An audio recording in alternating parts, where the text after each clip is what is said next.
So Rob, this healthcare issue, it's not going to be solved anytime soon, and it's really not something that is new here. Yeah, Jackie, nothing new. This is really a tale as old as time. Yesterday, I spent some time watching C-SPAN. It was really unbelievable. Before the vote, one representative after another, Democrat and Republican, going back and forth on the merits and downfalls of the Affordable Care Act for hours and hours on end, all before the vote. The wind definitely at Republicans' backs yesterday, and the Senate will be the next big vote on the bill. But they won't be the first, and they probably won't be the last. The debate is almost 100 years old now in America. People forget, but when Bill Clinton was elected back in '92, Hillary tried and failed to get universal health care through in '93. So he could have called that Clinton Care.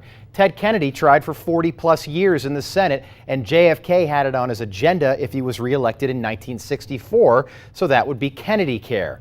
In 1906, the American Association of Labor Legislation led the first real campaign for national health care. Then came the Committee on the Cost of Medical Care back in the 1920s, but concerns over cost led to its downfall. That sound familiar? And how about Roosevelt Care in 1935 or in 1939 when he tried to pass the Social Security bill?